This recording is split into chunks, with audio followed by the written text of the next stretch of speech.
In this quick video, I will talk to you about what appropriate sources are for academic assignments. So what is a good source? Good sources are ones that are reliable and have evidence to support their claims. So you know that a source is reliable when you know that it has been peer-reviewed. This means it has been evaluated by at least 2 other experts in the field who have decided that it is of good quality. You also know that it's reliable when it's written by people who know what they are talking about. So it's important to consider the authors of the source that you are reading, who they are, what their qualifications are, and how they are able to make the claims they are making. Finally, you should look at the evidence and whether the evidence supports the claims being made in the source. So let's look at some examples of good quality academic sources for assignments. You can use books and book chapters in your assignments. These are some examples of academic books. You can get them in hard copy or electronically and use them in your work. Note that books are sometimes edited, and in those books, each chapter within the book is often written by a different person. In that case, it makes more sense to use a book chapter like this one and reference the chapter rather than the whole book. You can also use empirical journal articles, which are articles that report on research studies.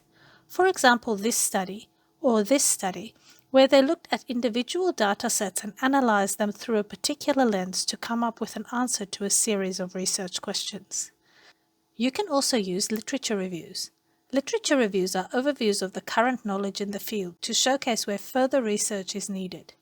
This is an example of a literature review that reviews the current knowledge about a particular topic to help readers understand which area is of most relevance to their study.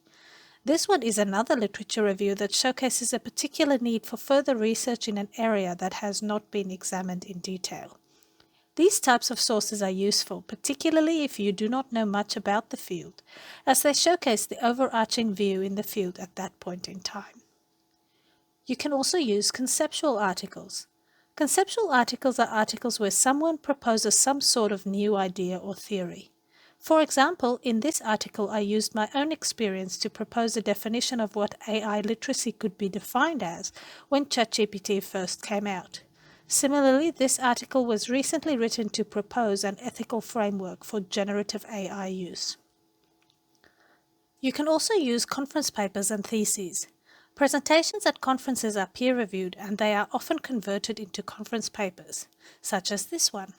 Theses are also peer-reviewed. It is important to remember, though, that a PhD thesis is often 80 to 100,000 words in length, so you want to make sure that you have the time to read it properly.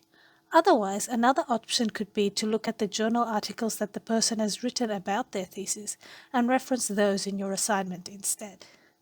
So where do you find these types of good quality sources? You can start with the reading lists that have been provided for you by your teachers in your course. You can also go through your university's library catalogue. You should use academic databases.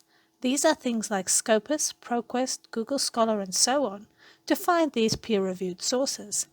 And finally, remember you can also use the references from the relevant articles that you are reading, because they indicate what other articles on the topic are frequently used. So remember, you need to use good quality sources in your work. Your references are your evidence for the claims you are making, so the stronger the evidence, the better your claims. Good luck!